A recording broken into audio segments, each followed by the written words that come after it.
दोस्तों, बुद्ध धम्म में वर्षावास का क्या महत्व है, इस विषय पर आज हम चर्चा करेंगे। भगवान बुद्ध एवं वर्षावास का क्या संबंध है? बौद्ध धम्म में वर्षावास किसे कहते हैं? दोस्तों, बौद्ध धर्म में भगवान बुद्ध ने आषाढ़ पूर्णिमा के दिन अपने प्रथम उपदेश दिए थे।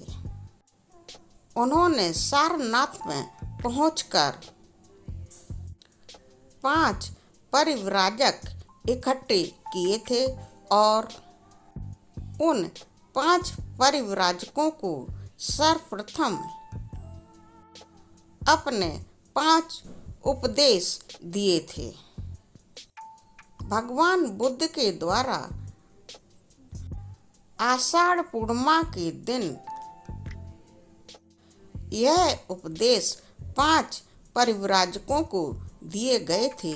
इसीलिए आषाढ़ पूर्णिमा के दिन से ही वर्षावास का पवित्र समय शुरू हो जाता है।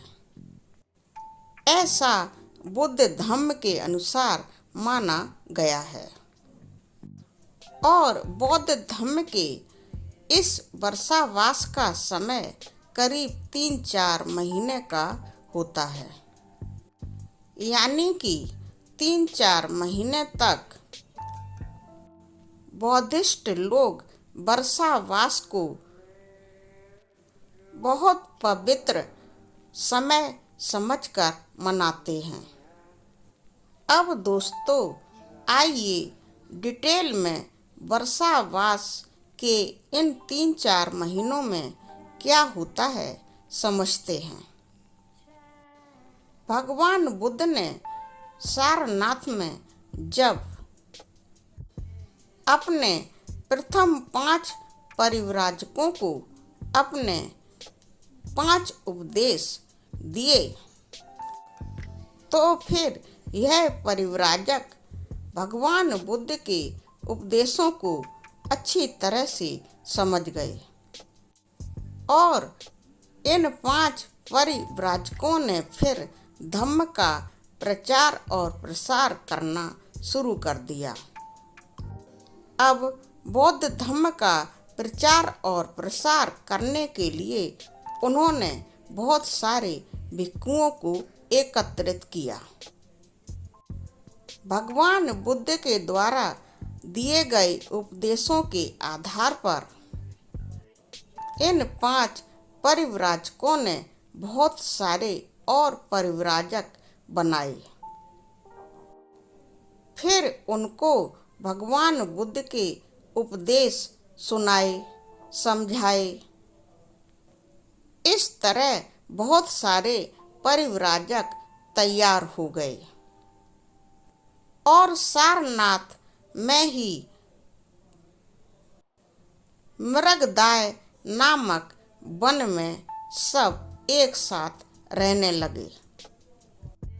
यहाँ पर सभी परिव्राजकों के इकट्ठे रहने की व्यवस्था की गई थी। उनके रहने खाने पीने का बहुत अच्छा प्रबंध वहाँ के आसपास के लोगों के द्वारा किया गया था।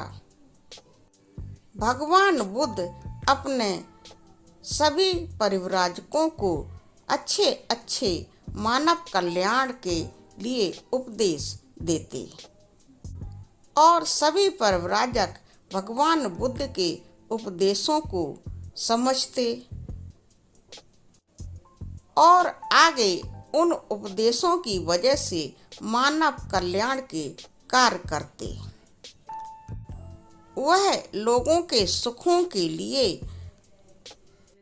भगवान बुद्ध के दिए हुए उपदेशों का प्रचार करते। दोस्तों, भगवान बुद्ध का बताया हुआ मार्ग मध्यम मार्ग है। लोगों में करुणा और मैत्री की भावना को भर देने वाला मार्ग है। इंसानों के बीच आपस में मातृभाव पैदा करने वाला मार्ग है। लोगों का हर तरह से कल्याण करने वाला मार्ग है। दुखों से व्यक्ति कैसे मुक्ति पाए, भगवान बुद्ध ने अपने उपदेशों के द्वारा यही बताया है। तो दोस्तों, आज से 2500 साल पहले भगवान बुद्ध ने सभी को इस तरह का ज्ञान देकर बहुत सारे परिव्राजक भिक्षुओं को इकट्ठा किया था और मृगदाय वन में उनके रहने, खाने पीने एवं चिकित्सा आदि का प्रबंध भी भगवान बुद्ध ने किया था। उनको कोई भी कष्ट न हो, भगवान बुद्ध इस बात का बहुत ध्यान रखते थे। भगवान बुद्ध ने भिक्षुओं को ठहरने के लिए मृगदाय वन में बहुत सारे आश्रम भी बनवाए थे।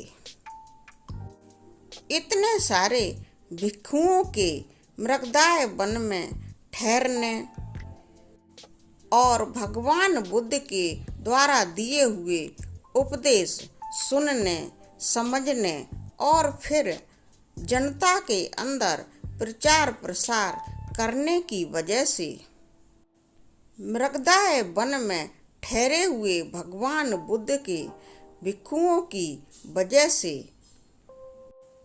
इस वन के आसपास के लोगों के बीच एक बहुत सुंदर ज्ञान का आभा मंडल बन गया था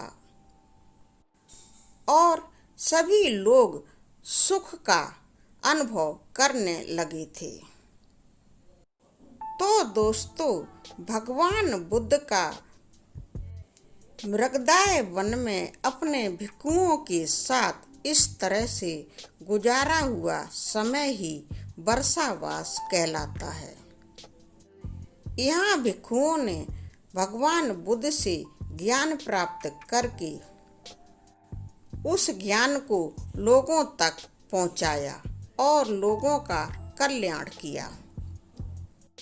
भगवान बुद्ध और उनके आषाढ़ पूर्णिमा से शुरू हुए इस वर्षावास को बौद्ध धर्म के लोग बहुत पवित्र समय मानते हैं और 2500 साल पहले स्थापित हुई इस परंपरा को आज भी बौद्धिस्ट लोग जगह जगह, गली गली, मोहल्ले मोहल्ले और शहर शहर में एक पवित्र स्थान पर परिव्राजकों, श्रामणेरों एवं भिक्षुओं को बुलाकर उनसे बौद्ध धर्म का ज्ञान प्राप्त करते हैं, भगवान बुद्ध के उपदेशों को समझते हैं।